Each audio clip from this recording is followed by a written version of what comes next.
Good afternoon.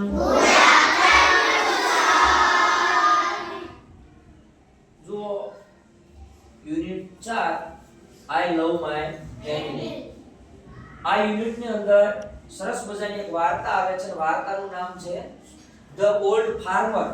The old farmer and his Sons, એટલે કે ઘરડો ખેડૂત અને તેના પુત્રો.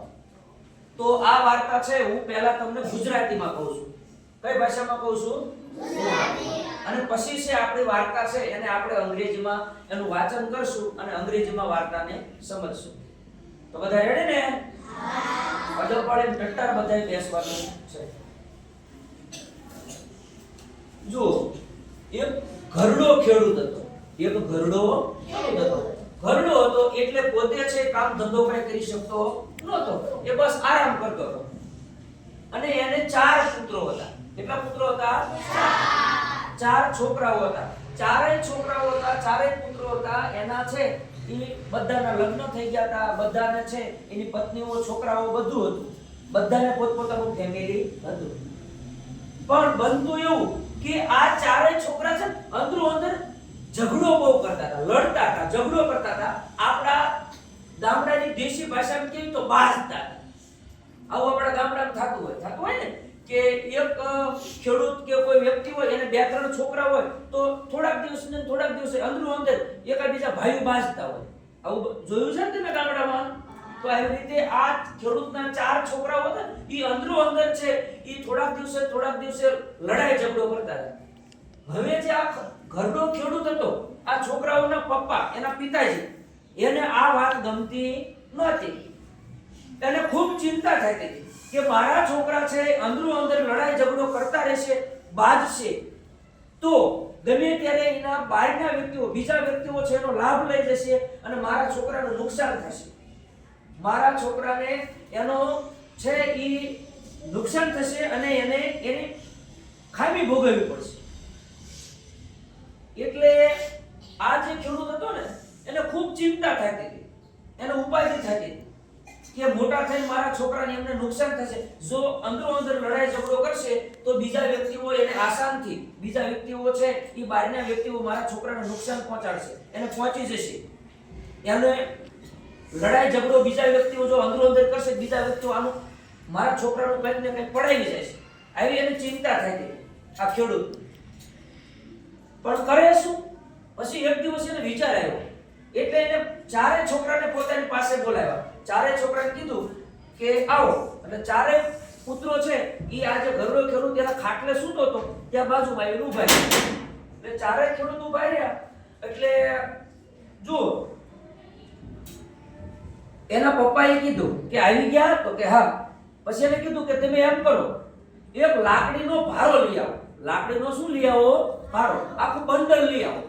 10-12 લાકડીનું આખો ભારો બંડલ લઈ આવ્યા. આપણે ચિત્રમાં દેખાય જ છે. બાળકો છે એના છોકરાઓ લાકડીનો ભારો લાગે છે. એટલે લાકડીનો ભારો લાવ્યા. પછી એના જે ઘરડો ખેડૂત હતો ને એને એના સૌથી મોટા છોકરાને કીધું કે લે આ ભારો, અને આ ભારાને તું ભાંગી નાખ, તોડી નાખ. આ લાકડીનું બંડલ છે એને તું ભાંગી નાખ. એટલે એને ખૂબ આમ પગ ઉપર રાખીને પ્રયત્ન કર્યો પણ આખું લાકડીનું બંડલ હતું એટલે ભાંગ્યું. તો એને કીધું કે મેં પ્રયત્ન કર્યો પણ પિતાજી આ લાકડીનું બંડલ તૂટતું નથી, આ ભારો ભાંગતો નથી. પછી એનથી નાનાને કીધું કે તું પ્રયત્ન કર. એટલે નાનાએ પ્રયત્ન કર્યો, એને પણ ખૂબ જોર લગાવ્યું, ખૂબ ભાંગવાનો પ્રયત્ન કર્યો પણ લાકડીનું બંડલ તૂટ્યું નહીં. પછી એનાથી નાનાને કીધું કે હવે તું તોડ.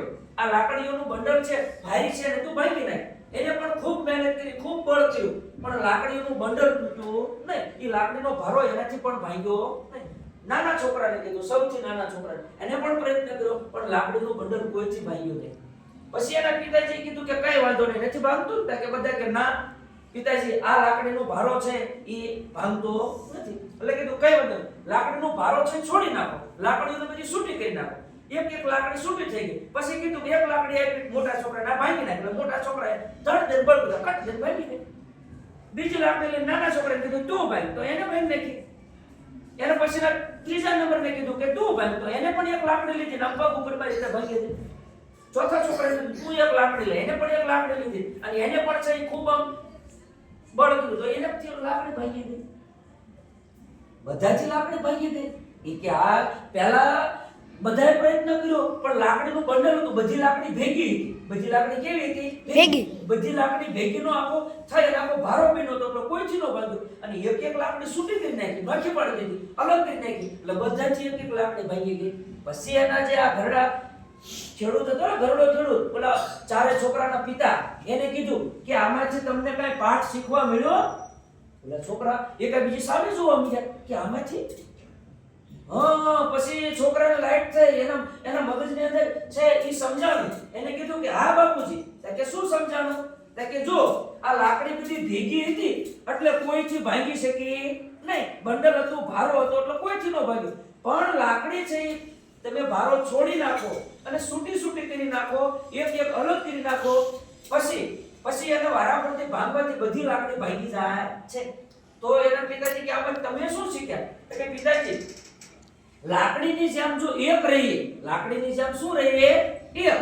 તમે ચારેય ભાઈઓ છે લાકડીની જેમ ભેગા રહેશું તો અમારી તાકાત વધશે, અમારી તાકાત વધશે અને છે અમને કોઈ નુકસાન પહોંચાડી શકશે નહીં, અમારી સામે કોઈ અમને પહોંચી શકશે નહીં. પણ ક્યારે? અમે બધા ભેગા રહેશું તો. બધી લાકડીઓ ભેગી હતી ને તૂટતી નહોતી. એમ જો ચારેય ભાઈઓ છે ભેગા રહેશો તો તમને બહારના વ્યક્તિઓ, બીજા કુટુંબના, બીજા ગામના કે ત્રાહિત વ્યક્તિઓ તમને જો નુકસાન પહોંચાડવા આવશે તો તમને નુકસાન પહોંચાડી શકશે નહીં, તમારી સામે તમને પહોંચી શકશે નહીં. શું કામ? કારણ કે તમે ચારેય ભાઈઓ ભેગા છો. એટલે ચારેય બાળકોને એના પિતાજીએ સલાહ આપી કે લાકડીના ભારાની જેમ તમે બધા ભેગા રહેશો ને તો તમારી તાકાત વધશે. શું વધશે? તાકાત. તમારી મજબૂતાઈ વધશે લાકડીની જેમ. અને તમે તમારી સામે છે એ બીજા કોઈ વ્યક્તિઓ તમને પહોંચી શકશે નહીં, તમને બીજા કોઈ વ્યક્તિઓ નુકસાન પહોંચાડી શકશે નહીં. એટલે એકતામાં જ બળ છે.